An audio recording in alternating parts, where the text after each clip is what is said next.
જામનગર મહાનગરપાલિકાની સ્ટેન્ડિંગ કમિટીની બેઠક યોજાઈ હતી, જેમાં સ્ટેન્ડિંગ કમિટી દ્વારા વિવિધ વિકાસ કામ માટે ₹190 કરોડ 60 લાખના વિકાસ કામોને મંજૂરી આપવામાં આવી હતી। રખડતા શ્વાનના રસીકરણ અને ખસીકરણ માટે 4 કરોડનો ખર્ચ કરાશે તથા ઢીચડા માર્ગે નવું આરોગ્ય કેન્દ્ર બનાવાશે। આ ઉપરાંત ગાર્બેજ કલેક્શનના કામ માટે ફરીથી ટેન્ડર મંગાવવા માટે અધ્યક્ષ સ્થાનેથી દરખાસ્ત રજૂ થતાં તેને મંજૂર કરવામાં આવી હતી।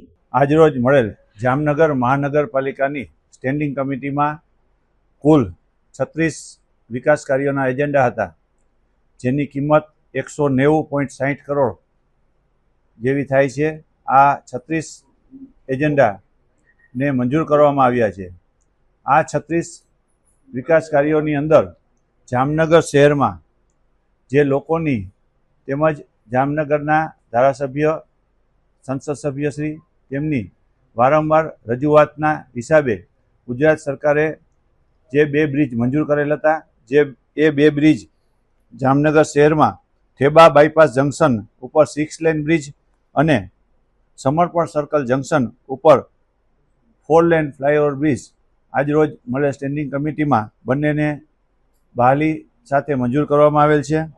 આ ઉપરાંત જામનગર શહેરમાં જે કૂતરાનો ત્રાસ વધી ગયો છે તેને કેવી રીતે નિયંત્રણમાં લેવું એના માટે એક શ્વાનોના ખસીકરણ અને રસીકરણની જે કામની દરખાસ્ત આવેલ હતી તેને પણ આજરોજ મળેલ સ્ટેન્ડિંગ કમિટીમાં મંજૂર કરવામાં આવેલ છે।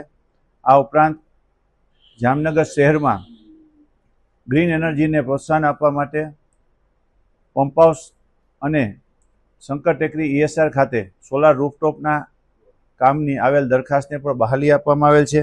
આમ જુદા જુદા ગાર્ડનના, લાઇટના, રોડ રસ્તાના એવા દરેક કામોને આજરોજ મળેલ સ્ટેન્ડિંગ કમિટીમાં બહાલી આપવામાં આવેલ છે। તેમજ જામનગર શહેરમાં વોર્ડ નંબર 16માં તેમજ વોર્ડ નંબર 7માં જે સ્ટોર્મ વોટર ડ્રેનેજના કામ હતા તેને પણ આજરોજ મળેલ સ્ટેન્ડિંગ કમિટીમાં બોક્સ કેનાલના કામને પણ બહાલી આપવામાં આવેલ છે, જે મહાલક્ષ્મી બંગલોથી નાઘેડી થઈને પ્રણામી ટાઉનશીપ પાસેના બોક્સ કેનાલની આવેલ દરખાસ્તને બહાલી આપવામાં આવેલ છે।